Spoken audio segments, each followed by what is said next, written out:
राधे राधे दोस्तों, प्रणाम। सबसे पहले तो गणतंत्र दिवस की आप सभी को बहुत बहुत शुभकामनाएं। मित्रों, अयोध्या तो मैं जा नहीं पाया हूं, जाना है, लेकिन अयोध्या में जितनी भी कथाएं चल रही है उन सब संतों की वाणी में सुन रहा हूं और रामचरितमानस का निरंतर अध्ययन कर रहा हूं कि प्रभु के बारे में ज्यादा से ज्यादा जाना जाए। राम आए हैं, राम के बारे में जो इतनी बड़ी चर्चा है क्यों है? तो मित्रों, मैं यकीन दिलाता हूं, जो अनुभव की बात मैं बता रहा हूं, जो राम शब्द का अर्थ मैंने संतों से सुना है, और आज एक विचित्र कथा गरुड़ जी के मोह को कैसे दूर किया उसकी कथा मैं सुनाने वाला हूं।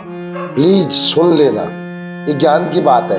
फिर आप क्या करोगे, ये सुनकर आप रामचरितमानस खोलोगे और एक बार आपको रामचरितमानस को देखने की इच्छा हो गई तो मैं गारंटी देता हूं कि आपका जीवन धन्य हो जाएगा।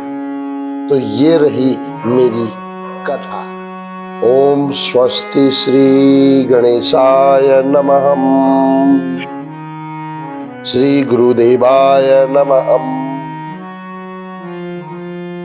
नीलांबुज श्यामल कोमलांगम सीता समारोपित वाम भागम पाणो महासायक चारुचापम नमामि रामं रघुवंशनाथम।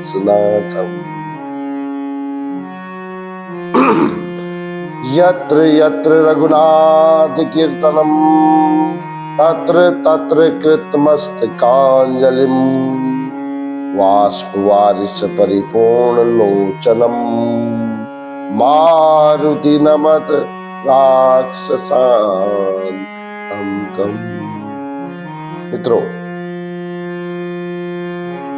हनुमान जी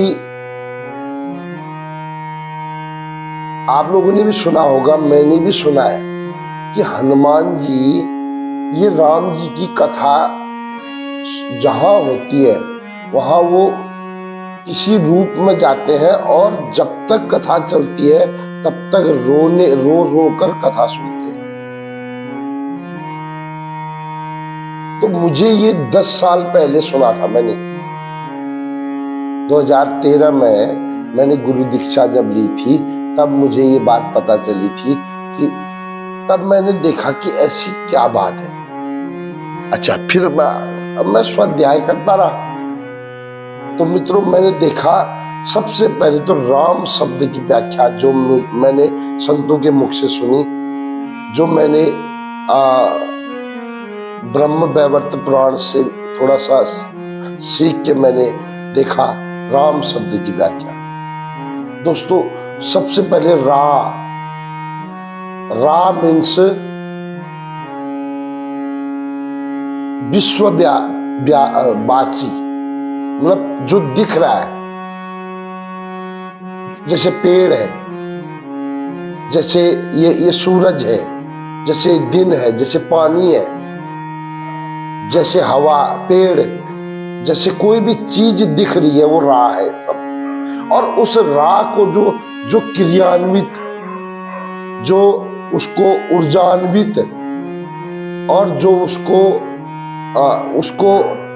प्राण प्रतिष्ठा, यानी कि भगवान राम की जो प्राण प्रतिष्ठा हुई है वो तो चलो ठीक है, होनी चाहिए,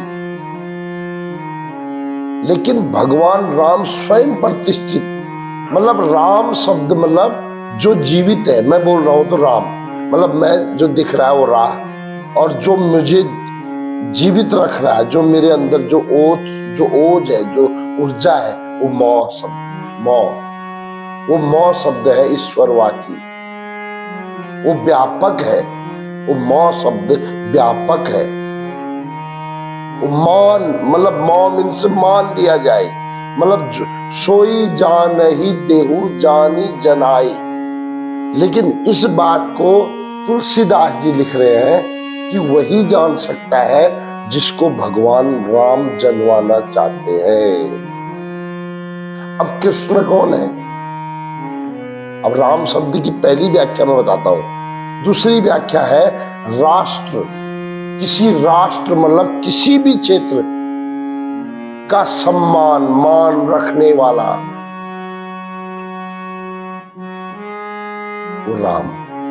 मतलब मौ शब्द राम, ये राम शब्द आप बोलो, देखो कोई अभक्त, कोई भक्त, कोई स्त्री, कोई पुरुष, कोई पागल, कोई अच्छा, कोई ज्ञानी अज्ञानी, कोई गरीब अमीर, कोई बड़ा आदमी छोटा आदमी, किसी भी कैटेगरी का आदमी राम शब्द बोलने पर आनंदित हो जाता है, प्रफुल्लित हो। इसकी व्याख्या मेरे जैसा क्या बोल सकता है? मैं जो बोलना चाह रहा हूं, जितना मैं अनुभव से जाना हूं, उतना मैं बोल नहीं पाऊंगा।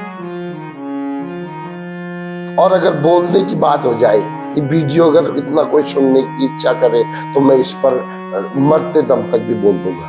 इतना गुरु जी की कृपा से इस राम शब्द, राम राम, पहले मैं सोचता था ये राम बोल के फायदा क्या है, क्या होता होगा, ये राम बोलने से क्या है, राम बोलने क्या होगा।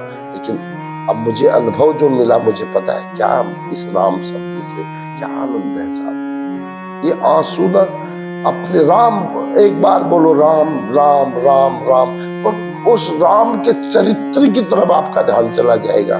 उस राम ने एक पत्थर की कैसे इज्जत की, एक जल की कैसे इज्जत की, एक राष्ट्र का कैसे मान रखा, वो है राम। अच्छा, अब कृष्ण कौन है?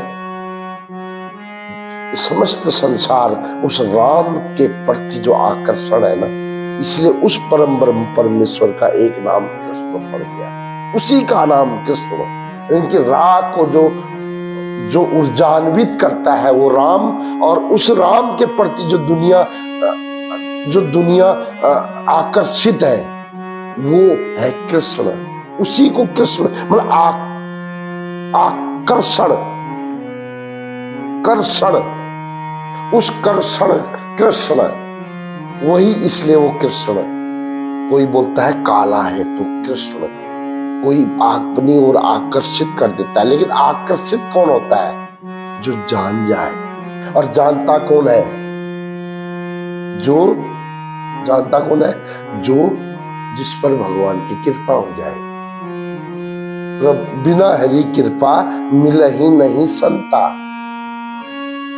और संत के बिना भगवत प्राप्ति नहीं है। ये तो आप लोग भी जानते हो। I also know, you also know. अच्छा, दूसरी बात, थोड़ा सा 1.5 मिनट और बोलता हूं। गरुड़ को भी डाउट हो गया था, उत्तरकांड में लिखा हुआ है। अब गरुड़ जी को शक कैसे हुआ? भगवान कहीं पर लड़ाई कर रहे हैं, कहीं पर रो रहे हैं, कहीं सीता जी का हरण हो गया तो रो रहे हैं, कहीं लड़ाई के समय जब नाग पाश में भगवान बच जाते हैं मेघनाथ के द्वारा चलाए हुए, रावण के द्वारा, तो उसके बाद जब वो काटने के लिए आते हैं, सांप के जहर को बचाने के लिए आते हैं गरुड़ जी, तो उनको मोह हो गया, उनको भ्रम हो गया कि भगवान है कैसे, how can possible, this is God. Brahma ji के पास गए, ब्रह्मा जी ने बोला मुझे नहीं पता, शंभू के पास चलो, भगवान शिव जी के पास। अब शंभू ने बोला यार मेरी भाषा इसको पता नहीं समझ में आएगी नहीं आएगी, तो उन्होंने बोला गरुड़ जी आप ऐसा करो, काग भुसंडी के पास चले जाओ, कौवे के पास। अच्छा, महादेवी साथ बैठी है। अब महादेवी तो भैया डाउटफुल ही होती है, मेरी तो है भैया, मेरी तो मेरे पर विश्वास नहीं करती है, और मुझे टेंशन खत्म है। देखो 10 साल पहले मुझे बड़ा टेंशन था जब मैं इस लाइन से नहीं जुड़ा था, लेकिन अब टेंशन नहीं है, क्योंकि जब महादेव की सती माता को संग महादेव की बात नहीं मानते तो मेरी क्यों मानेगी? I don't care. आपको लोग भी केयर मत करना, क्योंकि जब तक भगवान की कृपा नहीं हो जाती है तब तक उसको समझ में नहीं आएगा, चाहे वो आपकी पत्नी हो, आपका बेटा हो, आपका भाई हो, आपका कोई भी। तो दोस्तों एक बात मैं और बता देता हूं, थोड़ा सुन लेना। जैसे ही शिव जी ने बोला देखो भाई साहब आप ऐसा करो, सीधे कौवे काग भुसंडी के पास चले जाओ, और काग भुसंडी के पास चले जाओ कहते ही महादेवी पार्वती ने बोला अच्छा आपको सब कुछ पता है, आपने उसको कौवे के पास क्यों भेजा? तब शिव जी ने बोला देखो महादेवी, अगर मैं इसको समझाऊंगा ही नहीं समझेगा, ये भी पक्षी है और वो भी पक्षी है, तो एक पक्षी की भाषा पक्षी ही समझ सकता है।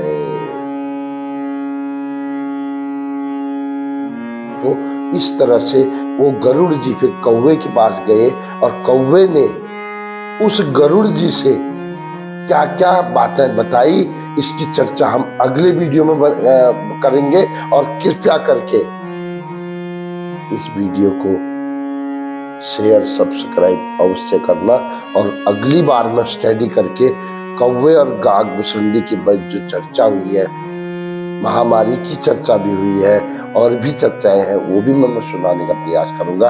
तब तक के लिए राधे राधे। आप भगवान राम आप पर कृपा करें, और एक बात याद रखो, आज शाम को सोते समय भगवान राम का चिंतन करना, आप कुछ न कुछ सुंदर सपना होगा।